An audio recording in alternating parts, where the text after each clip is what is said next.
بسم الله الرحمن الرحيم الحمد لله رب العالمين نحمده ونستعينه ونؤمن به ونتوكل عليه ونعوذ بالله من شرور أنفسنا ومن سيئات أعمالنا اللهم صل على محمد وعلى آل محمد كما صليت على إبراهيم وعلى آل إبراهيم إنك حميد مجيد اللهم بارك على محمد وعلى آل محمد كما باركت على إبراهيم وعلى آل إبراهيم إنك حميد مجيد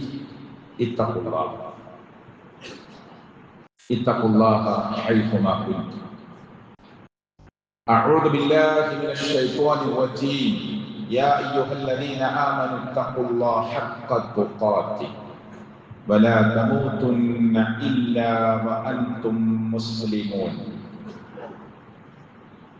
ഏറെ ബഹുമാനമുള്ള ആദരണീയരായ മുഅ്മിനീങ്ങളെ മുഅ്മിനാത്തുകളെ സർവശക്തനായ അല്ലാഹുവിനെ ഭയപ്പെടേണ്ട പ്രകാരം ഭയപ്പെട്ട് അവനെ ഓർക്കേണ്ട പ്രകാരം ഓർത്ത് നല്ല മുസ്ലിമായി മുവഹിദായി മുസ്ലിഹായി മുഅ്മിനായി ജീവിച്ച് മരിക്കാൻ നാം എല്ലാവരും പരിശ്രമിക്കണം. ആ പരിശ്രമം ജീവിതത്തിൽ എപ്പോഴും ഉണ്ടാകണമെന്ന് ഞാൻ എന്നോടും നിങ്ങളോടും ഓർമ്മപ്പെടുത്തുകയാണ്, വസിയ്യത്ത് ചെയ്യുകയാണ്. ഖുർആനിന്റെ മാസമാകുന്ന പരിശുദ്ധമായ റമദാനിലെ ആദ്യ 10 നമ്മോട് വിട പറയുകയാണ്. മഹാനായ ഇമാം ഷാഫി റഹ്മത്തുള്ളാഹി അലൈഹി 4 മദ്ഹബുകളായി അറിയപ്പെടുന്ന ഒരു മദ്ഹബിന്റെ ഇമാമായി അറിയപ്പെടുന്ന ഇമാം ഷാഫി റഹ്മത്തുള്ളാഹി അലൈഹി റമദാനിൽ 60 തവണ പരിശുദ്ധ ഖുർആൻ ഓതി തീർത്തു എന്നാണ് ഗ്രന്ഥങ്ങളിൽ എഴുതി വച്ചിട്ടുള്ളത്. എന്ന് പറഞ്ഞാൽ ഒരു ദിവസം 2 തവണ ഖുർആൻ ഓതി തീർത്തു. ഖുർആൻ വേഗതയിൽ ഓതി തീർക്കുക എന്നതല്ല സത്യത്തിൽ നമ്മൾ ചെയ്യേണ്ടത്. പക്ഷെ റമദാനിൽ പരിശുദ്ധ ഖുർആൻ പാരായണം ചെയ്യുന്നതിന് പ്രത്യേക പുണ്യമുണ്ട്. ഇമാം മാലിക് റഹ്മത്തുള്ളാഹി അലൈഹി തന്റെ ദർസൊക്കെ നിർത്തി റമദാനിൽ ധാരാളമായി ഖുർആൻ പാരായണത്തിന് വേണ്ടി മാറിയിരിക്കുന്നത് ചരിത്രത്തിൽ വായിക്കാൻ പറ്റും. ഖുർആനുമായുള്ള പഠനം, ദീനീ ബന്ധമുള്ള ക്ലാസുകൾ, അള്ളാഹുവിന്റെ ഖുർആനുമായുള്ള ബന്ധം, അതിന്റെ അർത്ഥം പഠിക്കൽ, പാരായണം ചെയ്യൽ, ഇതൊക്കെ ആയിരിക്കണം റമദാനിൽ നമ്മുടെ സമയത്തെ നാം ഉപയോഗപ്പെടുത്തേണ്ട മേഖല. അള്ളാഹു അനുഗ്രഹിക്കുമാറാകട്ടെ. സ്വഹാബികൾ പ്രവാചകൻ സല്ലല്ലാഹു അലൈഹി വസല്ലമയോട് ഒരു ദിവസം കൊണ്ട് ഞങ്ങൾ ഖുർആൻ ഓതി തീർക്കട്ടെ എന്ന് ചോദിച്ചപ്പോൾ നബി സല്ലല്ലാഹു അലൈഹി വസല്ലമ പറഞ്ഞു, കുറച്ചുകൂടി വേഗത കുറച്ച് സാവകാശം അത് ഉൾക്കൊണ്ടുകൊണ്ട് ഓതുകയല്ലേ നല്ലത് എന്ന് സഹാബത്തിനോട് സംസാരിക്കുന്നതും സഹാബത്ത് 3 ദിവസത്തിലൊരിക്കൽ അവർ ഖുർആൻ ഓതി തീർക്കുന്നതുമൊക്കെ നമുക്ക് ഗ്രന്ഥങ്ങളിൽ കാണാൻ പറ്റും. ആദ്യ 10 നമ്മോട് വിട പറയുമ്പോൾ പരിശുദ്ധ ഖുർആനുമായിട്ടുള്ള നമ്മുടെ ബന്ധം എത്രത്തോളം ഉണ്ട് എന്ന് ഒരു പരിശോധന നടത്തി രണ്ടാമത്തെ 10ലേക്ക് 3ാമത്തെ 10ലേക്ക് പ്രവേശിക്കുമ്പോൾ തിരുത്തലുകൾ ആവശ്യമുണ്ടെങ്കിൽ, മാറ്റങ്ങൾ ആവശ്യമുണ്ടെങ്കിൽ അനിവാര്യമായ തിരുത്തലുകളും മാറ്റങ്ങളും വരുത്താനാണ് ഞാൻ ഈ കാര്യം ഖുതുബയുടെ ആമുഖത്തിൽ തന്നെ നിങ്ങളെ ഓർമ്മപ്പെടുത്തുന്നത്. റബ്ബ് നമ്മെ അനുഗ്രഹിക്കുമാറാകട്ടെ. ഖുർആനിലെ ഒരു വചനം കേൾക്കുമ്പോൾ അതിന്റെ ആശയവും അർത്ഥവും നമുക്ക് മനസ്സിലാക്കാനുള്ള കഴിവുണ്ടെങ്കിൽ ആ വ്യക്തി ഖുർആനിൽ മാഹിറാണ്, നിപുണനാണ് എന്നാണ് പ്രവാചകൻ സല്ലല്ലാഹു അലൈഹി വസല്ലം പറഞ്ഞത്. എന്നിട്ട് അതിന് വിശദീകരണം പറഞ്ഞത് അർത്ഥം ഇങ്ങനെ മനസ്സിലാക്കി ആശയം മനസ്സിലാക്കിയാൽ പോരാ, അത് നമ്മുടെ അമലിൽ ഉണ്ടാകണം. ഉസ്മാൻ ഇബ്നു അഫ്ഫാൻ റളിയല്ലാഹു പറയുന്നു, ഞങ്ങള് സൂറത്തുൽ ബഖറ, സൂറത്ത് ആലി ഇംറാൻ അത് രണ്ടും തന്നെ ശരിക്കും ഓതി അതിന്റെ അർത്ഥമൊക്കെ ഉൾക്കൊണ്ടിട്ട് അടുത്ത സൂറത്തിലേക്ക് പോകുകയുള്ളൂ. എന്നിട്ടും വേഗതയിൽ അവർ ഓതും. അവർ അറബികളാണ്, അവർക്ക് വേഗതയിൽ അർത്ഥം മനസ്സിലാവും. തറാവീഹ് നമസ്കാരം പ്രവാചകൻ സല്ലല്ലാഹു അലൈഹി വസല്ലമ ജീവിതത്തിൽ ഒരിക്കലും 11 കൂടുതൽ നമസ്കരിച്ചിട്ടില്ല. എന്നാൽ 11 കൂടുതൽ ഒരാൾ നമസ്കരിച്ചാൽ അത് ബിദ്അത്താണെന്ന് പറയാനോ അത് ഭയങ്കര കുറ്റമാണെന്ന് പറയാനോ പാടില്ല എന്നതാണ് സലഫുകളുടെ ലോകത്തിലെ പണ്ഡിതന്മാരെല്ലാവരും പറഞ്ഞത്. അതൊരു സുന്നത്തായ നമസ്കാരമാണ്. അപ്പൊ 11 കൂടുതൽ നമസ്കരിക്കാം എന്ന് പറഞ്ഞ ലോകത്ത് ഏതൊക്കെ പണ്ഡിതന്മാരുണ്ടോ അവരൊക്കെ പറഞ്ഞൊരു വാചകമുണ്ട് ആ ചർച്ചയിൽ. പ്രവാചകൻ സല്ലല്ലാഹു അലൈഹി വസല്ലമ 11 കൂടുതൽ നമസ്കരിച്ചിട്ടില്ല. അല്ലേ? ഹറമിലെ ഇമാം ഷെയ്ഖ് സുദൈസ്, ഇമാമുകളുടെ ഇമാമായ ഷെയ്ഖ് സുദൈസിനോട് എത്രയാണ് തറാവീഹ് ഞങ്ങൾ നമസ്കരിക്കേണ്ടത് അഫ്ദൽ എന്ന് ചോദിച്ചാൽ അദ്ദേഹം പറയും 11 റക്അത്ത് എന്നാണ് പറയുന്നത്. യുഎഇയിൽ അദ്ദേഹം വന്നു, ഒരു വലിയ പള്ളിയിൽ അദ്ദേഹം നേതൃത്വം കൊടുത്തു. അദ്ദേഹം 11 നമസ്കരിച്ച് അവസാനിച്ചു. എന്താ കാരണം? അഫ്ദൽ അതാണ് എന്ന നിലക്കാണ്. അപ്പോ പ്രവാചകൻ സല്ലല്ലാഹു അലൈഹി വസല്ലമ ജീവിതത്തിൽ ഒരിക്കലും റമളാനിലോ അല്ലാത്ത സമയങ്ങളിലോ ഈ രാത്രി നമസ്കാരം 11 വർദ്ധിപ്പിച്ചിട്ടില്ല എന്ന് പറയുന്നത് ആയിഷ ബീവി റളിയല്ലാഹു അൻഹയാണ്. ഞാൻ എണ്ണം പറയാനല്ല ഞാനിത് പറയുന്നത്. മകാന നബി സല്ലല്ലാഹു അലൈഹി വസല്ലമ പ്രവാചകൻ സല്ലല്ലാഹു അലൈഹി വസല്ലമ ആയിരുന്നില്ല യസീദു വർദ്ധിപ്പിക്കുമായിരുന്നില്ല, വർദ്ധിപ്പിച്ചിട്ടുണ്ടായിരുന്നില്ല. ഫീ റമളാൻ റമളാനിലാകട്ടെ വല ഫീ ഗൈരിഹി റമളാൻ അല്ലാത്ത മാസത്തിലാകട്ടെ 11 റക്അത്തിൽ കൂടുതൽ. ഉദ്ധരിക്കുന്നത് ബുഖാരിയാണ്, ഉദ്ധരിക്കുന്നത് മുസ്ലിമാണ്. ഇത് ലോകത്തോട് പറയുന്നത് ആയിഷ ബീവി റളിയല്ലാഹു അൻഹയാണ്. അത്ര ക്ലിയറായ ഹദീസാണ്. പക്ഷേ പ്രവാചകനോട് ഒരു സംഘം വന്ന് ചോദിച്ചു, ഞങ്ങൾ എങ്ങനെയാണ് നമസ്കരിക്കേണ്ടത്? മസ്ന 2, പിന്നെയും 2, പിന്നെയും 2, നിർത്തുമ്പോൾ ഒറ്റയാക്കണം.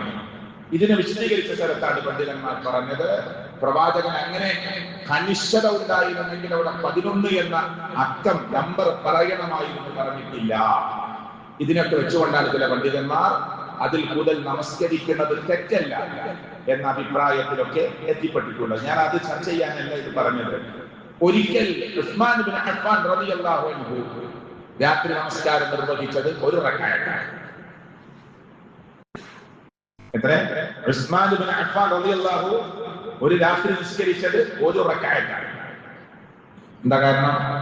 അദ്ദേഹം നിസ്കാരത്തിലേക്ക് പ്രവേശിച്ചു, ഫാത്തിഹ ഓതി, എന്നിട്ട് സൂറത്തുൽ ബഖറ ഓതി, ആലി ഇംറാൻ ഓതി, അതേ റക്അത്തിൽ നിസാ ഓതി, അതേ റക്അത്തിൽ മാഇദ ഓതി, അൻആം ഓതി, അറാഫ് ഓതി, അൻഫാൽ ഓതി, തൗബ ഓതി, ഹൂദ് ഓതി, യൂനുസ് ഓതി, അങ്ങനെ സൂറത്തുൽ നാസ് വരെ ഓതി. അപ്പോഴേക്കും ബാങ്ക് കൊടുക്കാനായി സുബഹി. പിന്നെ നിസ്കരിക്കാൻ സമയമില്ല, അവിടെ ഒറ്റ റക്അത്തിൽ അവസാനിപ്പിച്ചു അന്നത്തെ നിസ്കാരം. ഒറ്റ റക്അത്തിൽ ഖുർആൻ മുഴുവനും ഓതി. ആര്? ഉസ്മാൻ ഇബ്നു അഫ്ഫാൻ റളിയല്ലാഹു അൻഹു. ഇതൊക്കെ ഇസ്ലാമിക ഗ്രന്ഥത്തിൽ കിടക്കുന്നതാണ്. ഞാൻ ഇഷ്ടപ്രകാരം പറയല്ലേ, ഇസ്ലാമികമായ ഗ്രന്ഥങ്ങളിൽ ഉള്ളതാണ്. അപ്പൊ ഉസ്മാൻ ഇബ്നു അഫ്ഫാൻ റളിയല്ലാഹു അൻഹു 1 റക്അത്തിൽ ഖുർആൻ മുഴുവനും ഓതിക്കൊടുത്തു. നമ്മള് പള്ളിയിലൊക്കെ തറാവി തുടങ്ങിയിട്ട് ഇന്ന് 10ാമത്തെ തറാവിയാണ്. ചിലപ്പോ ചില പള്ളിയിൽ ബഖറ തീർന്നിട്ടുണ്ടാവില്ല. ഇപ്പോഴും ഏത് 1 മുതൽ 10 വരെ എത്തിയിട്ട് ബഖറ തീർന്നിട്ടുണ്ടാവില്ല, ആലി ഇംറാൻ തീർന്നിട്ടുണ്ടാവില്ല. ഈ പ്രവാചകൻ സല്ലല്ലാഹു അലൈഹി വസല്ലമ ജമാഅത്തായി തറാവി നിസ്കരിച്ച് കാണിച്ചു കൊടുത്തപ്പോഴോ 1ാമത്തെ റക്അത്തിൽ സൂറത്തുൽ ബഖറ. സഹാബത്ത് പറയാണ്, ബഖറയുടെ ലാസ്റ്റ് ആയത്തെത്തുമ്പോ ഞങ്ങളൊക്കെ മനസ്സിൽ വിചാരിച്ചു ഏതായാലും ഇനി റുക്കൂയിലേക്ക് പോകും. പക്ഷേ ബഖറ തീർന്നു, ഒരു ചെറിയ മൗനം പാലിച്ച് അടുത്ത സൂറത്ത് ആരംഭിച്ചു അതേ റക്അത്തിൽ. അപ്പൊ ഞങ്ങൾ ആലി ഇംറാൻ തീരുമ്പോൾ ഞങ്ങൾ ഉറപ്പിച്ചു ഏതായാലും ആലി ഇംറാൻ തീരാനില്ല, ഇനി റുക്കൂയിലേക്ക് പോകും.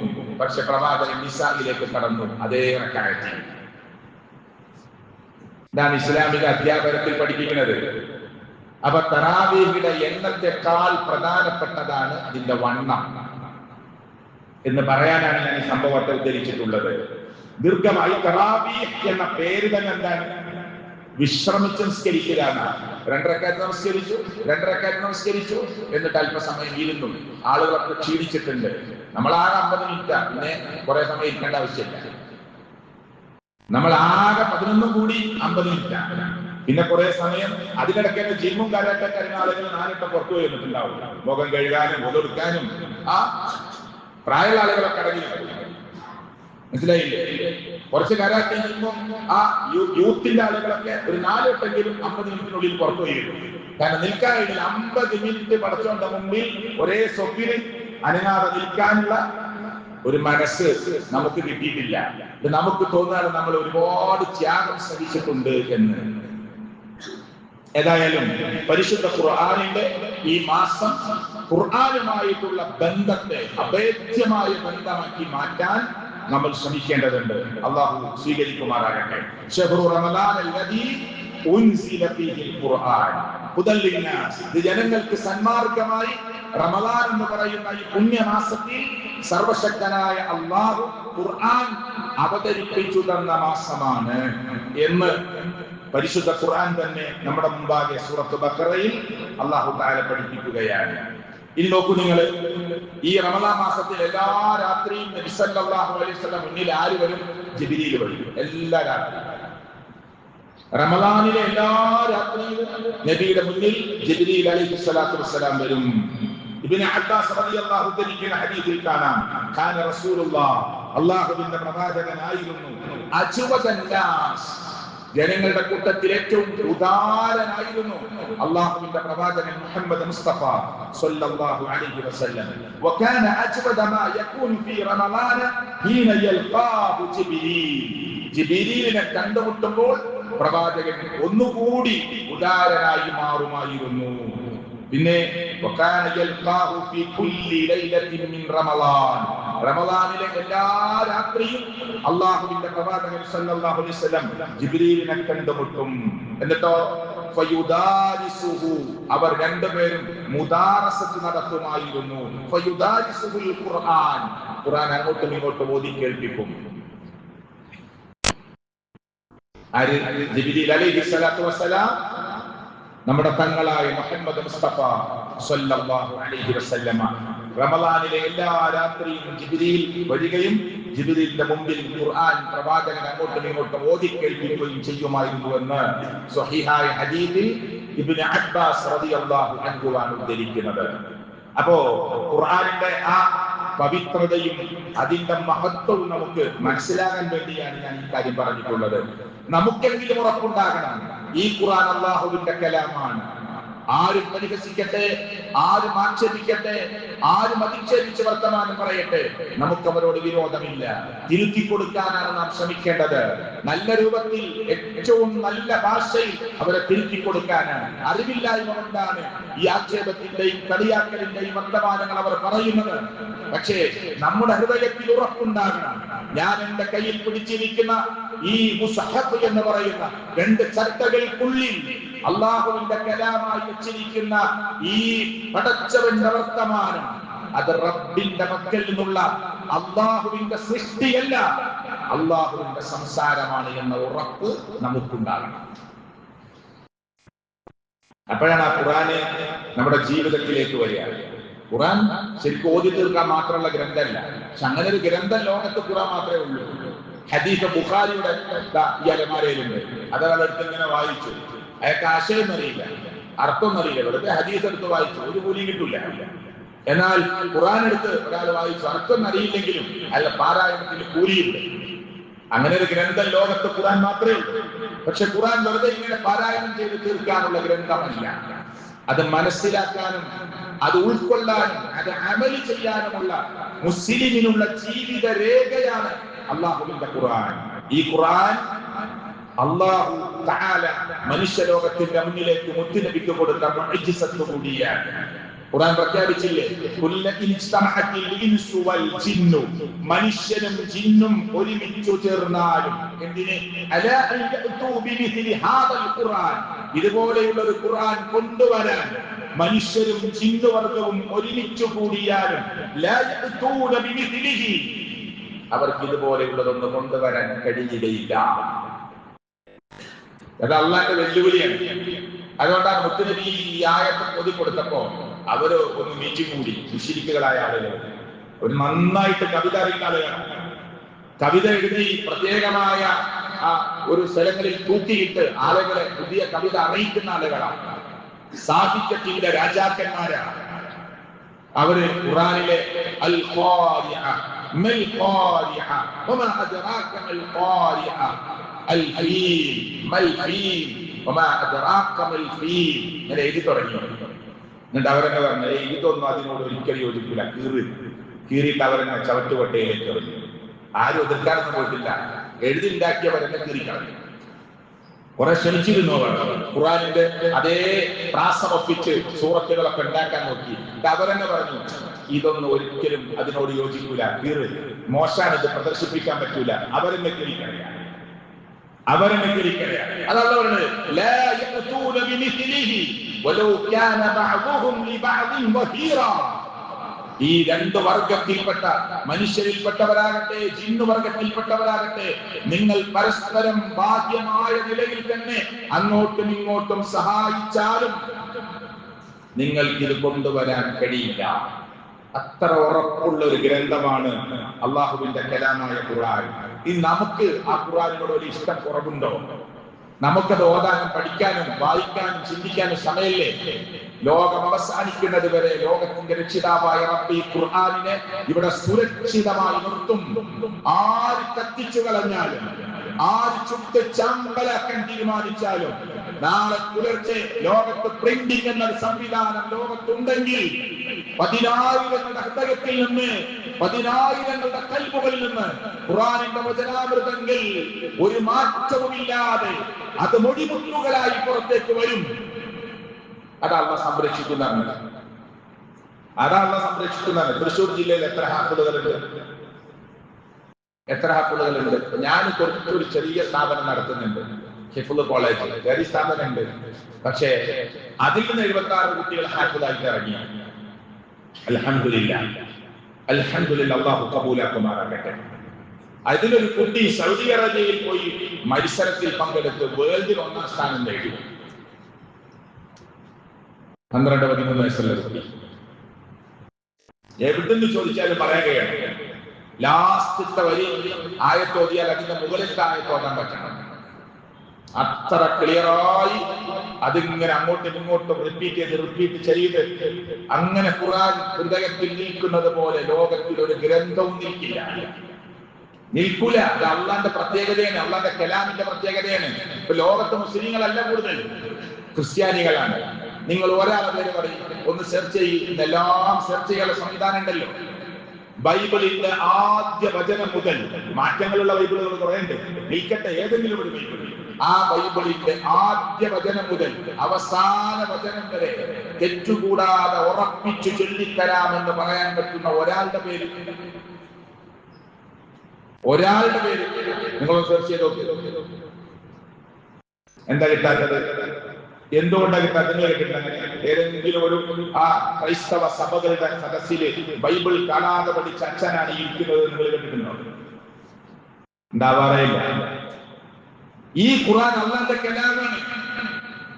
അത് ഈ പ്രായകാലങ്ങൾ പഠിക്കാൻ തീരുമാനിച്ചാലും നല്ല നീയത്ത് വച്ചാൽ കുറച്ച് പ്രയാസപ്പെട്ടിട്ടാണെങ്കിലും അത് അള്ളാഹു അവന്റെ ഹൃദയത്തിൽ നിർത്തും. ഖുർആനുമായുള്ള ബന്ധം അവൻ കളഞ്ഞാലോ ഉടനെ ഹൃദയത്തിൽ നിന്ന് അള്ളാഹു എടുത്തു മാറ്റും. ചില ആളുകൾ ഹാപ്പിളായി പുറത്തിറങ്ങും, പിന്നെ ദീനായിട്ട് യാതൊരു ബന്ധം ഉണ്ടാവില്ല. അവനെ രണ്ടുപേരും നോദിച്ചു നോക്കി, നിങ്ങളെ ഒന്നും കിട്ടില്ല. എന്താ കാരണം? ഇത് ആവശ്യമില്ലാത്ത ആളുകളുടെ ഹൃദയത്തിൽ വെക്കാനുള്ള ഒന്നല്ല. ഇത് നല്ല ഖുർആനുമായുള്ള ബന്ധം അതിങ്ങനെ ഓതിക്കൊണ്ടിരിക്കുന്ന, അത് റിപ്പീറ്റ് ചെയ്യുന്ന ആളുകളുടെ ഹൃദയത്തിലെ അള്ളാഹു വെക്കുകയുള്ളൂ. പെട്ടെന്ന് മറക്കും. അത് നിരന്തരം മനുഷ്യര് ആ ഖുർആനുമായിട്ടുള്ള ബന്ധം ഉണ്ടാവണം. പോരാ, അതിന്റെ ആശയങ്ങൾ പഠിക്കാനും കഴിയണം. അള്ളാഹു നമ്മെ അനുഗ്രഹിക്കുമാറാകട്ടെ. അതുകൊണ്ട് അള്ളാഹു ഉറപ്പ് നൽകി, ഇന്നാ നഹ്നു നസ്സൽന ദിക്റ. ഖുർആന്റെ മറ്റൊരു പേരാണ് ദിക്ർ. ഈ അദ്ദിക്ർ എന്ന് പറയുന്ന ഈ ഖുർആനിനെ നാമാണ് ഇറക്കിയത്. വഇന്നാ ലഹു ലഹാഫിളൂൻ. നാം അതിനെ സംരക്ഷിച്ചിട്ടുണ്ട്.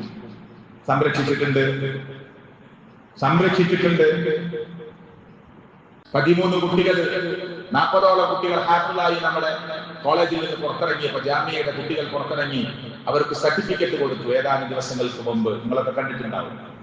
അതിൽ 13 കുട്ടികൾ സുബഹി കഴിഞ്ഞ് വൈകുന്നേരമാകുന്നതിന് മുമ്പ് ഒരു തെറ്റ് പോലും കൂടാതെ 13 കുട്ടികൾ ഖുർആൻ സൂറത്തുൽ ഫാത്തിഹ മുതൽ സൂറത്തുൽ നാസ് വരെ ഒരു തെറ്റ് പോലും കൂടാതെ രാവിലെ മുതൽ വൈകുന്നേരമാവുമ്പോഴേക്ക് ഖുർആൻ മുഴുവൻ ഓതിക്കൊടുത്ത കുട്ടികളാണ് അതിൽ 13 കുട്ടികൾ. ഒരു തെറ്റ് പോലുമില്ല. ഒരുപാട് ഹാഫിളുകളുടെ മുന്നിലിരുന്ന് രാവിലെ ഇരുന്ന് വൈകുന്നേരമാവുമ്പോഴേക്ക് അതിനിടക്ക് നിസ്കാരം, ഭക്ഷണം, വിശ്രമം, എന്നിട്ട് ഒരു തെറ്റ് പോലും കൂടാതെ പരിശുദ്ധ ഖുർആൻ മുഴുവൻ ഓതിക്കൊടുത്ത കുട്ടികളായിരുന്നു അതിൽ 13 കുട്ടികൾ. എങ്ങനെ സാധിച്ചു? അത് അള്ളാഹുവിന്റെ കലാമിന്റെ പ്രത്യേകതയാണ്. അത് നമ്മൾ പഠിക്കാൻ തീരുമാനിക്കണം, ചിന്തിക്കണം ഈ ഖുർആനിനെ കുറിച്ച്. അല്ലാഹു തആല ഖുർആനിൽ ചോദിച്ചു, നിങ്ങൾ ഖുർആനിനെ കുറിച്ച് അല്ലെങ്കിൽ അവർ ഖുർആനിനെ കുറിച്ച് ആലോചിച്ചു നോക്കിയിട്ടുണ്ടോ, ചിന്തിച്ചു നോക്കിയിട്ടുണ്ടോ? വലൗ കാന മിൻ ഇൻദി ഗൈരില്ലാഹ്, ഈ ഖുർആൻ എങ്ങാനും അല്ലാഹുവിന്റെ പക്കൽ നിന്നല്ലായിരുന്നുവെങ്കിൽ ലവജദു, അവർക്ക് കണ്ടെത്താൻ പറ്റുമായിരുന്നു, കാണാൻ പറ്റുമായിരുന്നു, ഫീഹി, ആ ഖുർആനിൽ എന്ത്? ഫീഹി ഇഖ്തിലാഫൻ കസീറ, ധാരാളം തെറ്റുകളെ, വൈരുദ്ധ്യങ്ങളെ, കൂട്ടിമുട്ടലുകളെ കാണാൻ പറ്റുമായിരുന്നു. ബൈബിൾ അള്ളാഹുവിന്റെ അടുക്കൽ നിന്നല്ലേ? പക്ഷെ അള്ളാഹ് കൊടുത്തു, അള്ളാഹ് പറഞ്ഞതാണ്. അവസാനത്തെ വേദഗ്രന്ഥം പരിശുദ്ധ ഖുർആൻ വന്നതോടുകൂടി ബാക്കിയെല്ലാം അള്ളാഹു തആല മാറ്റിവെച്ചു. അതുകൊണ്ട് മനുഷ്യനെ കൈകടത്തൽ നടത്തി ഖുർആനിൽ നടത്താൻ പറ്റൂല. ഖുർആനിൽ കൈകടത്തൽ നടത്തിയ ഒരു ആയത്തിന്റെ ആ ശേഷം എന്തെങ്കിലും എഴുതി ചേർത്താൽ അത് കണ്ടെത്താൻ ലക്ഷക്കണക്കിന് ആളുകൾ അതേ സെക്കൻഡിൽ. ബൈബിളില് വീഞ്ഞ് വിളമ്പി കൊടുക്കുന്ന യേശു ക്രിസ്തു, മഹാനായ യേശു ക്രിസ്തു ഈസാ അലൈഹി സ്വലാത്തു വസ്സലാം വിളമ്പി കൊടുത്തിട്ടില്ല. പക്ഷേ മനുഷ്യന്റെ കൈകടത്തലുകൾ നടന്നതാണ്. മദ്യത്തിനെതിരെ ബൈബിൾ സംസാരിക്കുന്നു. മദ്യം ഒരു കല്യാണ സദസ്സിൽ യേശു തന്നെ വിളമ്പി കൊടുക്കുന്നു. അങ്ങനെ ഉണ്ടാവും. അപ്പൊ എങ്ങനെ വൈരുദ്ധ്യം വന്നത്? മനുഷ്യന്റെ കൈകടത്തലുകളാണ്. മാത്തമാറ്റിക്സുകൾ, കണക്കുകൾ തെറ്റിപ്പറയുന്നു ബൈബിൾ. അങ്ങനെ അല്ലറക്കിയ തോറയിലും ബൈബിളിലും ഇഞ്ചിയിലും ഒന്നും ഒരു പ്രശ്നമില്ല. പിന്നെ മനുഷ്യന്റെ കൈകടത്തലുകൾ നടന്നതാണ്. അങ്ങനെ പരിശുദ്ധ ഖുർആൻ അള്ളാഹുവിന്റെ പക്കൽ നിന്നല്ലായിരുന്നുവെങ്കിൽ നിങ്ങൾക്ക് ധാരാളമായി വൈരുദ്ധ്യങ്ങളെ കാണാൻ പറ്റുമായിരുന്നു. കാണുകയില്ല ഇലാ യൗമിൽ ഖിയാമ, ഖിയാമത്ത് നാൾ വരെ ആരെന്തൊക്കെ പരിശ്രമിച്ചാലും ഇന്നിറങ്ങിയതാണ് ഈ ആയത്തിൽ എന്ന് തോന്നുന്ന വിധത്തിൽ ആധുനികതയുടെ പ്രശ്നങ്ങൾ കടന്നു വരുമ്പോ, പുതിയ പുതിയ പ്രശ്നങ്ങൾ കടന്നു വരുമ്പോ മനുഷ്യലോകത്തിന്റെ മുന്നിലേക്ക് ഇന്ന് അവതീർണമായതാണോ ഈ ആയത്തിൽ എന്ന് തോന്നുന്ന വിധത്തിൽ മനുഷ്യന്റെ മനസ്സിനെ പിടിച്ചു കുലുക്കാൻ ശക്തിയുള്ള അള്ളാഹുവിന്റെ കലാം. അതാണ് പരിശുദ്ധ ഖുർആന്റെ പ്രത്യേകത. ആ ഖുർആനിന്റെ അനുയായികളായ നമ്മൾ ഈ ഹുദീബി കേട്ട് തിരിച്ചു പോവല്ല. പിന്നെ ഈ ഖുർആനിനെ കുറിച്ച് ചിന്തിച്ച് ഈ ഖുർആൻ ഒരു സർജയാണ് അള്ളാന്റെ. എങ്ങനെ പ്രയോഗിച്ചത്? അബ്ദുല്ലാ റളിയല്ലാഹു അൻഹു നിവേദനം ചെയ്യാ. അദ്ദേഹം പറയുന്നത്,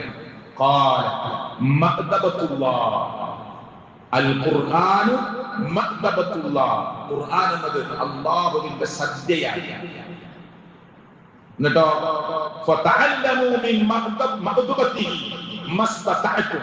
നിങ്ങൾക്ക് കഴിവിന്റെ പരമാവധി റബ്ബിന്റെ സദ്യയിൽ നിന്ന് നിങ്ങൾ പഠിക്കണം, ഭക്ഷിക്കണം. എത്രയാണോ നിങ്ങൾക്ക് കഴിയുക അത്രത്തോളം ആ സദ്യയിൽ നിന്ന് നിങ്ങൾ എടുക്കണം. എന്നിട്ട് പറയാണ്, ഇന്ന ഹാദൽ ഖുർആന, നിശ്ചയമായി ഈ ഖുർആൻ ഹബീബുല്ലാഹ്, അല്ലാഹുവിന്റെ പാർശ്വമാണ്, അൽ മതീൻ, ഉറപ്പായ ബലവത്തായ പാർശ്വമാണ്, വന്നൂറുൽ മുബീൻ, വ്യക്തമായ വെളിച്ചമാണ്, വശിഫാ, ഇത് ശിഫയാണ്, ശമനമാണ്. ഖുർആൻ ഒരു ശമനമാണ്. ഖുർആൻ ഒരു മരുന്നാണ്, മനുഷ്യരുടെ ഹൃദയത്തിനുള്ള മരുന്നാണ്. അല്ലേ? നിങ്ങൾ ഈ മീമ്പൽ വെച്ച് കേട്ടിട്ടില്ലേ? ഒരു ഈത്തപ്പനോല കൊണ്ട് മറച്ചുണ്ടാക്കിയ കുടിലുള്ളിലേക്ക് പ്രായമേറിയ ഉമ്മയെ വ്യഭിചരിക്കാൻ വേണ്ടി ചെല്ലുന്ന ഖുലൈൽ ഇബ്നു ഇയാദ് എന്ന് പറഞ്ഞ അന്നത്തെ കാട്ടറബിയായ മനുഷ്യൻ, പിന്നീട് അദ്ദേഹം ഇസ്ലാമികമായ രാജപാതയിലേക്ക് പ്രവേശിച്ച് വലിയ പണ്ഡിതനായി അള്ളാഹുവിന്റെ പരലോകത്തെ ഓർത്ത് കരഞ്ഞ് കരഞ്ഞ് ജീവിച്ച തഖ്വയുള്ള വ്യക്തിത്വമായിരുന്നു. അള്ളാഹു അദ്ദേഹത്തിന് ഉന്നതമായ സ്വർഗം കൊടുക്കുമാറാകട്ടെ. ആ വീട്ടിനുള്ളിലേക്ക് കയറി ചെന്നപ്പോ ആ ഉമ്മ ഖുർആനോട് സൂറത്തുൽ ഹദീദ് നിങ്ങൾ കേട്ടിട്ടുണ്ടാവും. അലം യഅനി ലില്ലദീന ആമനു അൻ തഖ്ശഅ ഖുലൂബുഹും ലിദിക്രില്ലാഹ്. ഇതാണ് കേട്ട ആയത്ത്. നമ്മൾ എത്ര തവണ കേട്ടിട്ടുണ്ടാവും? നമുക്ക് എന്തെങ്കിലും തോന്നിയോ? ഇപ്പൊ കേട്ട് എന്തെങ്കിലും തോന്നിയോ? ഒന്നുകൂടി കേൾക്കാം. അലം യഅനി ലില്ലദീന ആമനു അൻ തഖ്ശഅ ഖുലൂബുഹും ലിദിക്രില്ലാഹ്. എന്തെങ്കിലും തോന്നുന്നുണ്ടോ? എന്താ തോന്നാത്തത്? അതിന്റെ ഉള്ളടക്കം എന്താണ് നമ്മളെ മനസ്സിൽ കയറുന്നില്ല, ആശയം അറിയില്ല. ഇതിന്റെ അർത്ഥം എന്താണ്? വിശ്വാസികളെ, വിശ്വാസമുള്ളവരെ, റബ്ബിൽ വിശ്വസിച്ചവരെ, നിങ്ങളുടെ കൽബിന്, നിങ്ങളുടെ ഹൃദയത്തിന് അള്ളാഹുവിനെ ഓർത്തിട്ട് പെടക്കാൻ, വിറക്കാൻ, ചിന്തിക്കാൻ, ആലോചന നിമഗ്നരാവാൻ സമയമായിട്ടില്ലേ? വ്യഭിചാരത്തിന്റെ ആ ചിന്തയിൽ ഒരു കാമഭ്രാന്തനായി ഫുളൈൽ ഇബ്നു ഇയാദ് എന്ന് പറയുന്ന മനുഷ്യൻ, ആരാരുമില്ലാത്ത ഈ ഉമ്മ ഒറ്റയ്ക്ക് താമസിക്കുന്ന കുടിയിലേക്ക് കാലെടുത്ത് വെക്കുമ്പോ ഫുളൈലിന്റെ കർണപുടങ്ങളിൽ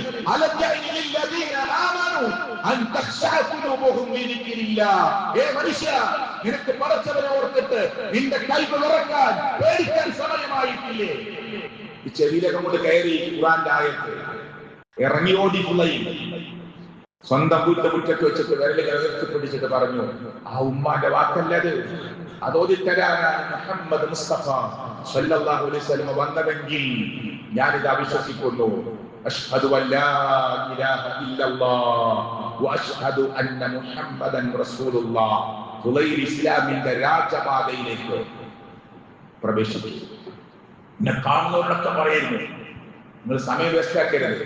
മുസ്ലിം ഉമ്മത്തിനോട് പറയുന്നു, നിങ്ങൾക്കിത് മുമ്പേ മനസ്സിലായിട്ട് നിങ്ങൾ ഇത് ഉൾക്കൊള്ളാതെ പോകല്ലേ, കരയൊന്നും. ആ ഫുളൈൽ ഇബ്നു ഇയാദ് പറയുന്ന വാക്കുകൾ എന്റെ പ്രിയപ്പെട്ടവരെ, ഈ ഖുർആൻ എന്നത്, ഫുളൈൽ പറയുന്ന വാക്കുണ്ട്, ഈ ഖുർആൻ എന്നത് ഒരിക്കലും നിങ്ങളുടെ മുന്നിലേക്ക് കൊണ്ടുവന്നിട്ടുള്ളത് ഏതെങ്കിലും അർത്ഥത്തിൽ ഓതി തീർക്കാൻ വേണ്ടിയല്ല, മറിച്ച് അതിനെക്കുറിച്ച് ആലോചിച്ചുകൊണ്ട് അത് ജീവിതത്തിലേക്ക് കൊണ്ടുവരാനുള്ളതാണ് എന്ന് ഫുളൈൽ ഇബ്നു ഇയാദ് ആവർത്തിച്ച് പറയുന്നത് കാണാം. അതുകൊണ്ട് സുഹൃത്തുക്കളെ, ഈ ഖുർആൻ നമ്മുടെ ഹൃദയത്തിനുള്ളിലേക്ക് വെക്കാനുള്ളതാണ്. ഇതിന് അർത്ഥം അറിയാത്തതുകൊണ്ടാണ് മരിച്ചാൽ അപ്പ സൂറത്ത് യാസീൻ ലിയുൻദിറ മൻ കാന ഹയ്യ മയ്യത്തിന്റെ അടുത്ത് ഓതും മുസ്ലിങ്ങൾ. എന്താ അർത്ഥം? യാസീൻ ഇങ്ങനെ ഓതി കൊടുക്കുമ്പോൾ അതിൽ വരുന്നൊരു വചനാണ് എന്ത്? ലിയുൻദിറ മൻ കാന ഹയ്യ. എന്താ അർത്ഥം? ഇത് ജീവിച്ചിരിക്കുന്നവർക്കുള്ള താക്കീതാണ്. ആരംഭില ഓതി കൊടുക്കുന്നത്? ആരംഭില ഓതി കൊടുക്കുന്നത്? ജീവിച്ചിരിക്കുമ്പോനോട് പറഞ്ഞോ സൂറത്ത് യാസീൻ ഒന്ന് പഠിക്കൂ. ഇതിന്റെ അർത്ഥം എന്താ? ഇത് ജീവിച്ചിരിക്കുന്നവർക്കുള്ള താക്കീതാണ്. നമ്മളോ മരിച്ചിട്ട് അവധി കൊടുക്കുക, മരിച്ചിട്ട് അവധി കൊടുക്കുക. അത് എന്താണ്? എന്താണ് ഈ അധ്യായത്തിൽ പറയുന്നത്? എന്താണ് ഈ സൂറത്ത് കൊണ്ട് ഉദ്ദേശിക്കുന്നത്? ഇതിന്റെ ആശയം എന്താണ്? ഇതൊന്നും മുസ്ലിം ഉമ്മത്ത്, എത്ര മുസ്ലിം ആളുകൾ, ഒരു സംഘടനക്ക് വിട്ട് നിങ്ങൾ സുന്നി മുജാഹിദ് ജമാഅത്ത് ഒക്കെ വിട്ട് എത്ര മുസ്ലിങ്ങൾക്ക് ഖുർആന്റെ അർത്ഥം അറിയും? നിങ്ങൾ ചിന്തിക്കും, നിങ്ങൾ ചോദിക്കും, നിങ്ങളെ മനസ്സിലുണ്ട്. നിങ്ങളെ അയൽവാസികളെ കുറിച്ച് നിങ്ങൾക്ക് അറിയാലോ, നിങ്ങളെ കുടുംബക്കാരെ കുറിച്ച് നിങ്ങൾക്ക് അറിയാലോ, നിങ്ങളെ ബന്ധുക്കളെ കുറിച്ച് അറിയാലോ. ഏറ്റവും ചുരുങ്ങി അറ്റ്ലീസ്റ്റ് നമ്മുടെ വാപ്പാനെ കുറിച്ച്, ജേഷ്ഠനെ കുറിച്ച്, അഞ്ചനെ കുറിച്ചൊക്കെ നമുക്ക് ധാരണയില്ലേ? എത്ര പേർക്കറിയും 114 സൂറത്തിന്റെയും അർത്ഥം? എത്ര പേർക്കറിയും? ഈ പള്ളിയിൽ വന്ന നൂറുകണക്കിന് മനുഷ്യർ താടി നിലക്കിരിക്കുന്ന നമ്മുടെ കൂട്ടത്തിൽ എത്ര പേർക്ക് ഉറപ്പുണ്ട് എനിക്ക് ഏതായത്ത് കേട്ടാലും അർത്ഥം മനസ്സിലാവുന്നു? നിങ്ങൾ വലിയ കച്ചവടക്കാരനാണ്, ബിസിനസ്സുകാരനാണ്, ലക്ഷങ്ങൾ വരുമാനം ഉണ്ടാവാം, നിങ്ങൾക്ക് റിയൽ എസ്റ്റേറ്റ് ഉണ്ടാവാം, നിങ്ങൾക്ക് ഫ്ലാറ്റുകൾ ഉണ്ടാവാം, നിങ്ങൾക്ക് കോടികൾ ആസ്തി ഉണ്ടാവാം. പക്ഷെ റബ്ബിന്റെ മുമ്പിൽ നിങ്ങളുടെ ഫ്ലാറ്റോ നിങ്ങളുടെ കോടികളോ നിങ്ങളുടെ ആസ്തികളോ ഒന്നും ചർച്ചാ വിഷയമല്ല. അത് അനധികൃതമായി ഉണ്ടാക്കിയതാണെങ്കിൽ ചർച്ചയാണ്, അത് വേറെ. സക്കാത്ത് കൊടുത്തിട്ടില്ലെങ്കിൽ ചർച്ചയാണ്, അത് വേറെ. പക്ഷെ ഞാൻ പറയുന്നത് അതൊന്നുമല്ല നമുക്ക് ഉപകാരപ്പെടും. നമ്മുടെ ജീവിത ക്രമമാണ്, രീതിയാണ്, ദീനാണ്, നമ്മുടെ അമലാണ്. അപ്പോ പടച്ചോന്റെ മുമ്പിൽ, അള്ളാന്റെ മുമ്പിൽ ആരാരും നമുക്ക് വേണ്ടി ഒരു അക്ഷരം മൊഴിയാറാനില്ലാത്ത പടച്ചവന്റെ കോടതിയിൽ അള്ളാഹുവിന്റെ ഖുർആൻ, ഇഖ്റഉൽ ഖുർആൻ, ഈ ഖുർആൻ നിങ്ങൾ പാരായണം ചെയ്യണം. ഈ ഖുർആൻ നാളെ വരും ശഫീഅൻ ലിഅസ്ഹാബിഹി, ആ ഖുർആൻ ഓതിയ സുഹൃത്തിന് വേണ്ടി, പഠിച്ച സഹോദരന് വേണ്ടി ശുപാർശകനായി റബ്ബേ ശിഹാബിന് കൊടുക്കണേ പ്രതിഫലമെന്ന്.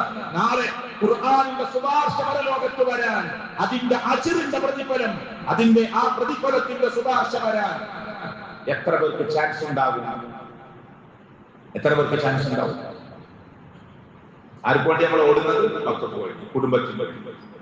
എന്നിട്ടോ മോന് ദീനിലുണ്ടോ? ഇല്ല. അത് നമ്മളെ കൺട്രോളിൽ പെട്ട കാര്യമാണോ? അല്ല. അത് അള്ളാഹിന്റെ അടുത്തുള്ള കാര്യമാണ്. നല്ല വാപ്പ ചിലപ്പോൾ മോൻ കഴിച്ചു. നൂഹ് നബി അലൈഹി സ്വലാത്തു വസ്സലാം അള്ളാഹിന്റെ നബിയാണ്, റസൂലാണ്. പക്ഷേ മോനെ കിട്ടിയില്ല. പക്ഷെ നമ്മൾ ശ്രമിച്ചിട്ടുണ്ടോ? ആ മോൻ വെള്ളത്തിലേക്ക് മുങ്ങിപ്പോകുന്നതിന്റെ അവസാന നിമിഷം വരെ നൂഹ് നബി കരഞ്ഞു പറഞ്ഞു അള്ളാഹ്, പടച്ചോനെ എന്റെ മോൻ, റബ്ബേ എന്റെ മോൻ. അള്ള പറഞ്ഞു, താങ്കളുടെ കുടുംബത്തിലെ പെട്ടവനല്ല, വിട്ടേക്ക്. താങ്കളുടെ കുടുംബത്തിൽപ്പെട്ടവനല്ല അവൻ, വിട്ടേക്ക് എന്ന് നൂഹ് നബിയോട് പറയുന്നത് ഖുർആനിലുണ്ട്. ഞാൻ അങ്ങോട്ട് കിടക്കാൻ സമയമില്ല. പക്ഷെ നമ്മുടെ ശ്രമം ഉണ്ടായിട്ടുണ്ട്. ഡിഗ്രിക്കാരനായ മോനെ, പ്ലസ് ടുക്കാരനായ മോനെ, അവനിങ്ങനെ ജീൻസും പാൻറ്റൊക്കെ ഇട്ട്, പാൻറ് ജീൻസിന് പ്രശ്നമൊന്നും ഇട്ടോട്ടെ, അത് നെരിയാണിക്ക് താഴെ ഇറക്കി ചെരുപ്പിനുള്ളിലേക്ക് ഇറങ്ങി ചവിട്ടി ഓട്ടയായി. ആ നിസ്കാരമില്ല, മുടിയൊക്കെ ഏതോ കോലത്തിൽ വളർത്തി നടക്കുമ്പോ ഒരക്ഷരം ഒന്ന് ഉപദേശിച്ചു കൊടുക്കാൻ പോലും തയ്യാറാവാത്ത വാപ്പ കോടികൾ സമ്പാദിച്ച് പടച്ചോന്റെ കോടതിയിൽ വന്നു നിൽക്കുമ്പോ ഈ മോൻ വാപ്പാക്ക് നേരെ വിരൽ ചൂണ്ടിയിട്ട് റബ്ബിനോട് പറയാ, ഞാൻ പിഴക്കാൻ കാരണം ഈ മനുഷ്യനാണ് എന്ന് പറഞ്ഞാൽ നിങ്ങളുടെ ലക്ഷവും കോടിയും ആസ്തിയും എന്തിനാ നമ്മുടെ ആസ്തി? എന്തിനാ നമ്മുടെ കോടി? ഇത് ചിന്തിക്കാൻ നമുക്ക് കഴിയണം. നമ്മൾ എത്ര പറഞ്ഞിട്ടും ശരിയായില്ലേ? പടച്ചോന്റെ മുമ്പിൽ നമുക്ക് പറയാം, പടച്ചോനെ എല്ലാ ശ്രമവും ഞാൻ നടത്തിയിട്ടുണ്ട്, കിട്ടിയില്ല. നടത്തിയിട്ടുണ്ടോ? മോനെ കുറിച്ച് പറയാൻ 4 നാവാണ്, ഡോക്ടറാണ്, എഞ്ചിനീയറാണ്, അവിടുത്തെ ഉദ്യോഗസ്ഥരാണ്, ഇവിടുത്തെ കസേരയിലാണ്, ഇന്ന പോസ്റ്റിലാണ്, ഇന്ന പൊസിഷനിലാണ്. ദീനിലെങ്ങനെ പറഞ്ഞു ചോദിച്ചാലോ ഇന്ന തലാഖല, അത് പിന്നെ ഞങ്ങള് ദുബായിലായിരുന്നു, കാനഡയിലായിരുന്നു, കുവൈത്തിലായിരുന്നു, ഖത്തറിലായിരുന്നു. അങ്ങനെ പഠിപ്പിക്കാൻ അവസരം കിട്ടിയില്ല. ഖുർആനൊന്നും അത്ര പഠിപ്പിക്കാൻ അവസരം കിട്ടിയില്ല. ഇങ്ങനെ പല മറുപടികളാണ് അവർ പറയുന്നത്. അതുകൊണ്ട് സഹോദരങ്ങളെ, ഖുർആനാണ് നമ്മുടെ ബേസ്. അത് നമ്മുടെ മനസ്സിലുണ്ടാവണം. റബ്ബ് ചിന്തിക്കുന്ന ആളുകളുടെ കൂട്ടത്തിൽ നമ്മൾ ഉൾപ്പെടുത്തുമാറാകട്ടെ. ചിന്തിക്കുന്ന ആളുകളുടെ കൂട്ടത്തിൽ അല്ലാഹു തആല നമ്മൾ ഉൾപ്പെടുത്തുമാറാകട്ടെ. ഫുളൈൽ ഇബ്നു അയാദിന്റെ കഥ പറഞ്ഞില്ലേ ഞാൻ? അദ്ദേഹം പറഞ്ഞൊരു വാക്ക് കൂടി പറയാം. ഇന്നമാ നസലൽ ഖുർആൻ, ഈ ഖുർആൻ സത്യത്തിൽ ഇറങ്ങിയത് ലിയുഅമല ബിഹി, അതുകൊണ്ട് അമൽ ചെയ്യാൻ വേണ്ടിയാണ്. പക്ഷേ ജനങ്ങളിൽ നിന്ന് ഖിറാഅത്തുഹു അമല, അത് ഓതുക എന്നുള്ളതാണ് ഒരു അമലാക്കി എടുത്തിട്ടുള്ളത്. ഏത് നേരത്തെ പറഞ്ഞ ഫുളൈൽ ഇബ്നു ഇയാദ് പറയണേ, ഖുർആൻ ഇറങ്ങിയത് മനുഷ്യർക്ക് അമൽ ചെയ്യാനാണ്. പക്ഷെ മനുഷ്യർ ഇന്ന് ഖുർആൻ ഓതുക എന്നതാണ് ഒരു അമലായി എടുത്തിട്ടുള്ളത്. അത് ഖുർആൻ ഓതുന്നതിന് ഉത്സാഹം കൊടുക്കിയതല്ല, അത് മാത്രം മതി എന്നാണ് പല ആളുകളും വിചാരിക്കുന്നത്. അതിന്റെ ഉള്ളിൽ പഠിക്കേണ്ടതില്ല, ആശയം അറിയേണ്ടതില്ല. അപ്പൊ ഞാൻ ഈ ഖുത്ബ അങ്ങനെ പറയാം നിങ്ങളോട്, നിങ്ങൾക്കൊന്നും മനസ്സിലാവില്ലെങ്കിൽ ഇനി എന്തിനാണ് ഈ ഖുത്ബ? ഞാൻ നിങ്ങളോട് ഇങ്ങനെ അരമണിക്കൂർ സംസാരിച്ചു, നിങ്ങൾക്കൊന്നും ആർക്കും മനസ്സിലാവുന്നില്ല. ഇനി എന്തിനാണ് ഈ ഖുത്ബ? ഖുത്ബ എന്ന വഅലാണ്. ഇമാം നബവി റഹ്മത്തുള്ളാഹി അലൈഹി പറഞ്ഞു, മഖ്സൂദുൽ ഖുത്ബ, ഖുത്ബയുടെ ലക്ഷ്യം അൽ വഅദു, ഉപദേശമാണ്. എങ്ങനെ ഈ മലയാളത്തിൽ പറയുന്നത്? നബി മലയാളത്തിൽ പറഞ്ഞിട്ടില്ല സ്വല്ലല്ലാഹു അലൈഹി വസല്ലം. ഉണ്ടോ? നബി ഒരിക്കലും മലയാളത്തിൽ പറഞ്ഞിട്ടില്ല. എന്തിനാ മലയാളത്തിൽ പറയുന്നത്? മനസ്സിലാവാനാണ്. നബിയുടെ ഖുത്ബ കേട്ട് ഏതെങ്കിലും സഹാബികൾ പറഞ്ഞു ഞങ്ങൾക്ക് മനസ്സിലായിട്ടില്ല? ഇല്ല, എല്ലാവർക്കും മനസ്സിലാവും. ഓലൊക്കെ അറബിയാണ്. നബി മിമ്പറിൽ ഇറങ്ങിയിട്ട് സംസാരിച്ചതോ അതും അറബിയില. നബി ഭാര്യമാര് സംസാരിച്ചതോ അതും അറബിയില. നബി കച്ചവടം ചെയ്യുന്നതോ അതും അറബിയില. നബി ഖുർആൻ വാസിക്കുന്നതോ അതും അറബിയില. ഹംദും സ്വലാത്തും ഒക്കെ അറബിയിൽ പറഞ്ഞ് അതിന്റെ കണ്ടന്റ് ആളുകൾക്ക് മനസ്സിലാകുന്ന ഭാഷയിൽ പറയുന്നത് എന്തിനാണ്? ഇത് മനസ്സിലാവാനാണ്, ഉപദേശമാണ്, വഅളാണ്. അതുകൊണ്ട് ചിന്തിക്കണമെന്ന് ഞാൻ നിങ്ങളോട് ഈ പരിശുദ്ധമായ റമദാനിന്റെ വേളയിൽ ഈ ഖുർആനുമായി എത്ര ബന്ധമുണ്ട് എന്ന് നമ്മളൊന്ന്, നല്ല കച്ചവടക്കാര് ചില ക്ലാസ്സിലൊക്കെ പോകുമ്പോ ഞാൻ അവർക്ക് ക്ലാസ് എടുക്കാൻ പോകുമ്പോൾ അവർ പറയും പഠിക്കാൻ അവസരം കിട്ടിയിട്ടില്ല, എന്താ ചെയ്യുക, ഇനിയിപ്പോ കഴിയും തോന്നുന്നില്ല, ആഗ്രഹമുണ്ട്. സുഹൃത്തുക്കളെ, അങ്ങനെയൊന്നും ഇല്ല. നമ്മൾ ഈ ഖുർആനിന്റെ തഫ്സീർ എടുത്തിരിക്കുക, ദിവസം ഒരു 1/2 മണിക്കൂർ ഒന്ന് ശ്രമം നടത്തിയാൽ നിങ്ങളുടെ നിയ്യത്തനുസരിച്ച് അള്ളാഹു ചെയ്യും. അള്ളാഹുവിന്റെ കാവലും രക്ഷയും ഏറ്റവും നല്ല സാഹചര്യ തൗഫീഖും അള്ളാഹു പ്രദാനം ചെയ്യുമാറാകട്ടെ. അൽഹംദുലില്ലാഹ് വസ്സലാത്തു വസ്സലാമു അലാ റസൂലില്ലാഹി വഅലാ ആലിഹി വസഹ്ബിഹി അജ്മഈൻ. അള്ളാഹുവിനെ സൂക്ഷിച്ച് ജീവിക്കണേ എന്ന് ഞാൻ ഒരിക്കൽ കൂടി എന്നോടും നിങ്ങളോടും ഓർമ്മപ്പെടുത്തുകയാണ്. മുഅ്മിനുകളെ, മുത്തഖീങ്ങളുടെ, മുസ്ലിഹുകളുടെ കൂട്ടത്തിൽ അള്ളാഹു നമ്മെ ഏവരെയും ഉൾപ്പെടുത്തി അനുഗ്രഹിക്കുമാറാകട്ടെ. പരിശുദ്ധ റമളാനിൽ പരിശുദ്ധ ഖുർആനുമായി നമുക്ക് നല്ല ബന്ധമുണ്ടാകണമെന്ന് ഓർമ്മിപ്പിക്കാനാണ് വിശാലമായ വിഷയത്തിന്റെ ഒരു ചെറിയ ഭാഗം നിങ്ങളുടെ മുമ്പാകെ വെച്ചിട്ടുണ്ട്. അത് നമ്മളെ ചോദ്യം ചെയ്യാനില്ല. പ്രവാചകൻ പറഞ്ഞൊരു വാചകം കൂടി ഓർമ്മപ്പെടുത്തുക, ഖൈറുക്കും മൻ തഅല്ലമൽ ഖുർആന വഅല്ലമഹു. ഖുർആൻ പഠിക്കുക, അത് പഠിപ്പിക്കുക, അവരാണ് നിങ്ങളുടെ കൂട്ടത്തിലെ വിഐപികൾ. മനസ്സിലായില്ലേ? ചിലപ്പോൾ സാധാരണ ഒരു ഫാക്ടറിയിലെ സെർവന്റിന് അവിടെ വലിയൊരു മീറ്റിംഗ് നടക്കുമ്പോൾ വലിയ റോളൊന്നും ഉണ്ടാവില്ല. അതാ ചിലപ്പോ കയറി അനുവാദമില്ലാതെ കയറി ചെല്ലാൻ പാടില്ല, മര്യാദയാണ്. അനുവാദമില്ലാതെ മീറ്റിംഗിലേക്ക് കയറി ചെന്നാൽ ചിലപ്പോ ഷൗട്ട് ചെയ്യും, ആരാ വരാൻ പറഞ്ഞു, പാടില്ലാതെ പോവാൻ തെറ്റാണ്. പക്ഷെ റബ്ബിന്റെ കോടതിയിൽ അവന് കിട്ടിയ സമയം ഖുർആൻ പഠിച്ച് ആ നമസ്കാരം കറക്റ്റ് നിർവഹിച്ച് അവന് പറ്റാവുന്ന ഇബാദത്തുകൾ ചെയ്ത് അവന് പറ്റാവുന്ന ദഅവത്ത് നിർവഹിച്ച് നാളെ റബ്ബിന്റെ കോടതി നിൽക്കുമ്പോ ഈ വിവിഐപികളുടെ മുന്നിലൂടെ അവനെയായിരിക്കും റബ്ബ് ആദ്യം വിളിക്കുക. അതാ സ്ഥാനം. അത് അല്ലാഹു ഖുർആനിൽ പറഞ്ഞിട്ടുണ്ട്. പറഞ്ഞിട്ടില്ലേ? ഇന്ന അക്രമക്കും ഇൻദല്ലാഹി അത്ഖാക്കും. നിങ്ങളുടെ കൂട്ടത്തിൽ ഞാൻ ഏറ്റവും ആദരവ് നൽകി വിവിഐപി സ്ഥാനം നൽകി പരിഗണിക്കുന്നത് നിങ്ങളുടെ കൂട്ടത്തിലെ അല്ലെങ്കിൽ സൂക്ഷ്മത പാലിച്ച ഭക്തിയുള്ള ആളുകൾക്കാണ്. അതുകൊണ്ട് കോടീശ്വരന്മാരും പണക്കാരൊക്കെ നാളെ ചിലപ്പോ മുട്ടുകുത്തി നിരങ്ങും പരലോകത്തിൽ എന്ന് മുഹമ്മദ് മുസ്തഫ. ചിലപ്പോ ഒരു കൂലിപ്പണിക്കാരന് കണക്കൊന്നും പറയാനില്ല, ഒരു 800 കിട്ടി ജലമായി കഴിയുന്നില്ല, മരുന്ന് വാങ്ങാൻ കാശില്ല, കുറച്ച് ബുദ്ധിമുട്ടിലായിരിക്കും ഇവിടെ. പക്ഷെ പരലോകത്ത് ചിലപ്പോൾ അതിന് കണക്കൊന്നും പറയേണ്ട ആവശ്യമില്ല, അങ്ങനെ പോകാം. അതുകൊണ്ട് സുഹൃത്തുക്കളെ, മനുഷ്യരായി കാണാനും എല്ലാവരെയും ആദരിക്കാനും ബഹുമാനിക്കാനും ഒക്കെ നമ്മൾ പഠിക്കണം. അതിനെന്താ വേണ്ടത്? ദീനിന്റെ ഇൽമാണ്. അപ്പൊ അഹങ്കാരം ഉണ്ടാവില്ല. നല്ല ഇൽമ് ഹൃദയത്തിലേക്ക് കയറണം. ഖുർആനിന്റെ ഇൽമ്, ഹദീസിന്റെ ഇൽമ് ഹൃദയത്തിലേക്ക് കയറണം.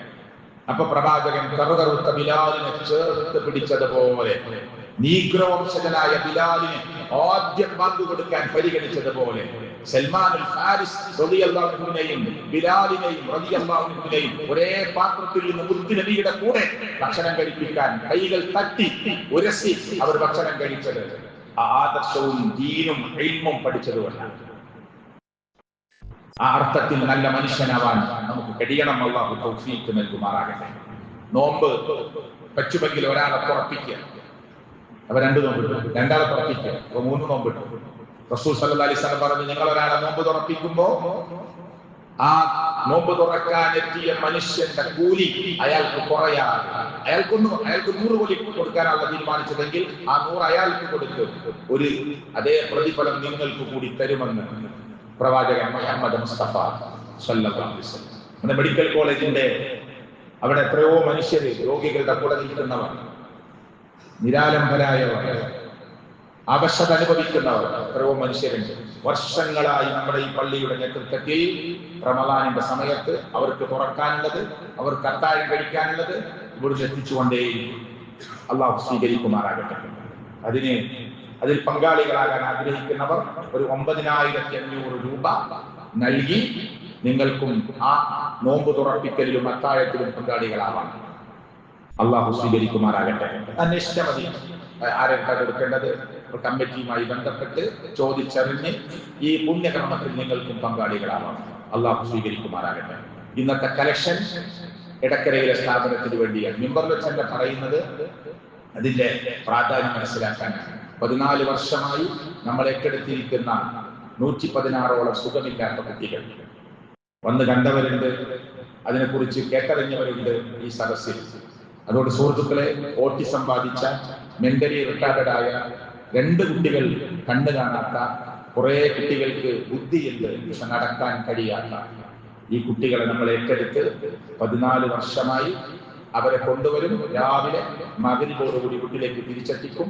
അവർക്കുള്ള ദീനിയായ ബുദ്ധിയുള്ള കുട്ടികൾക്ക് ദീനിയായ പഠനം കൊടുക്കും, ഭൗതിക പഠനം കൊടുക്കും, ചില ട്രെയിനിങ് കൊടുക്കും, ഫിസിയോതെറാപ്പി കൊടുക്കും, സ്പീച്ച് തെറാപ്പി കൊടുക്കും. അങ്ങനെ എല്ലാം ഫ്രീ ആയി. അവരുടെ ട്രാൻസ്പോർട്ടേഷൻ ഫ്രീ, ഭക്ഷണം ഫ്രീ, പരിശീലനം ഫ്രീ, പഠനം ഫ്രീ ആയി. ഒരു കുട്ടിക്ക് ഒരു മാസം 5000 രൂപയാണ് ചെലവ്. നമുക്കൊരു വരുമാനമില്ല. റമളാനിലെ ഇതുപോലെയുള്ള മിമ്പറിൽ നമ്മൾ പറയുന്ന വരുമാനമല്ലാതെ, നിങ്ങൾ കണ്ടറിഞ്ഞ് നിങ്ങളുടെ സക്കാത്തിൽ നിന്നോ സ്വതക്കയിൽ നിന്നോ കൊടുക്കുന്ന വരുമാനമല്ലാതെ ഒരു വരുമാനമില്ല. എങ്ങനെ നടക്കുന്നത് അത്ഭുതമാണ്. ഈ പള്ളി നടത്താൻ എത്ര ചെലവുണ്ടാവും? ഒരു കുട്ടിക്ക് 5000 രൂപ ചെലവാകുമ്പോൾ ഇത്രയും കുട്ടികൾക്ക് എത്ര പൈസ വേണം ഒരു മാസം? അത് നിങ്ങളുടെയൊക്കെ സഹായം കൊണ്ടാണ്. അതുകൊണ്ട് സാധാരണ കലക്ഷനെ പോലെ ഇതിനെ കാണാതെ പുറത്ത് ബക്കറ്റുണ്ട്, റെസിപ്റ്റ് ഉണ്ട്. സക്കാത്താണെങ്കിൽ സക്കാത്ത് നേടി വാങ്ങണം. അത് കുട്ടികളുടെ വീടുകളിലേക്കുള്ള കിറ്റ്, അതുപോലെ തന്നെ ട്രീറ്റ്മെന്റ്, അതുപോലെ ഭക്ഷണം, അതിനൊക്കെയാണ് സക്കാത്ത് പോവുക. അവരെ നോക്കാനും പഠിപ്പിക്കാനും 13 സ്റ്റാഫ് ഉണ്ട്, 3 വണ്ടികളുണ്ട്. അതിന്റെ ഡീസൽ ചെലവ്, ഡ്രൈവേഴ്സിന്റെ ശമ്പളം, മെയിൻ്റനൻസ്, ഈ സ്റ്റാഫുകളുടെ സാലറി ഒക്കെ കൊടുക്കണം. അതിനൊക്കെ സ്വതക്കി അങ്ങനെയൊക്കെ ഉപയോഗിച്ചിട്ടാണ് ഇത് പോകുന്നത്. അതുകൊണ്ട് ഈ മിമ്പർ വെച്ചത് പറഞ്ഞിട്ടുള്ളത് ഇതിന്റെ പ്രാധാന്യം മനസ്സിലാക്കാനാണ്. ഒരു സാധാരണ കലക്ഷനെ പോലെ കാണാതെ നിങ്ങൾ അകമ്പടി സഹായിക്കണം. വലിയൊരു എമൗണ്ട് എല്ലാ റമളാനിലും നമ്മുടെ ഈ പള്ളിയിൽ കിട്ടാറുണ്ട്. നിങ്ങൾ എല്ലാവരും സഹായിക്കണമെന്ന് ഒരിക്കൽ കൂടി ഓർമ്മപ്പെടുത്തുകയാണ്. റബ്ബ് സ്വീകരിക്കുമാറാകട്ടെ. നമ്മുടെ കൂട്ടത്തിൽ രോഗികളായി കിടക്കുന്ന ആളുകൾ, ഈ പള്ളിയിൽ സ്ഥിരമായി വരുന്ന പലരും പല പ്രശ്നങ്ങളിൽ അകപ്പെട്ടത്, ചില ആളുകൾക്ക് ബ്ലോക്ക് വന്നു, അതുപോലെ തന്നെ ശാരീരികമായ അസ്വസ്ഥതകൾ വന്നൊക്കെ പ്രയാസപ്പെട്ട് വീട്ടിൽ കിടക്കുന്നവരുണ്ട്. അള്ളാഹു അവർക്ക് എത്രയും പെട്ടെന്ന് ശമനം നൽകി അനുഗ്രഹിക്കുമാറാകട്ടെ. അള്ളാഹുവെ, ഞങ്ങളുടെ കൂട്ടത്തിൽ കടത്തിൽ കുടുങ്ങിയ ആളുകളുണ്ട്. അള്ളാഹുവെ, ഹലാലായ മാർഗത്തിൽ അത് വീട്ടാനുള്ള സൗഭാഗ്യം അവർക്ക് നീ കൊടുക്കണേ അള്ളാഹുവെ, ഞങ്ങളുടെ ജോലി, ഞങ്ങളുടെ കച്ചവടങ്ങളിൽ, ഞങ്ങളുടെ ബിസിനസ്സുകളിൽ, ഞങ്ങളുടെ ക്രയവിക്രയങ്ങളിൽ അള്ളാഹുവെ നിന്റെ റഹ്മത്തും ബറക്കാത്തും നൽകി നീ അനുഗ്രഹിക്കണേ അള്ളാഹുവെ, ഞങ്ങളുടെ കുടുംബ ബന്ധുമിത്രാദികളിൽ നിന്ന് മാതാപിതാക്കൾ, മക്കൾ, സഹോദര സഹോദരിമാർ, ഈ ആദർശ ബന്ധുക്കൾ, മുഅ്മിനുകളുടെ കൂട്ടത്തിൽപ്പെട്ടവർ പലരും വിട്ടുപിരിഞ്ഞിട്ടുണ്ട്.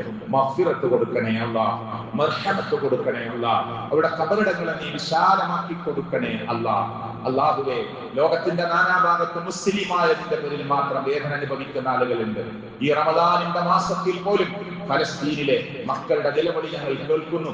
അല്ലാഹുവേ, അവർക്ക് നീ നല്ലൊരാശ്രയം കൊടുക്കണേ അഭയം നൽകണേ ഒരു സ്വതന്ത്ര ഫലസ്തീൻ നൽകി അനുഗ്രഹിക്കണേ അല്ലാഹുവേ, ലോകത്തിന്റെ എവിടെ വെച്ച് മരിക്കേണ്ടി വന്നാലും ലാ ഇലാഹ ഇല്ലല്ലാഹ് എന്ന കലിമത്തു തൗഹീദ് ഉച്ചരിച്ച് മരിക്കാൻ ഞങ്ങൾക്ക് നീ സൗഭാഗ്യം നൽകണേ അല്ലാഹുവേ.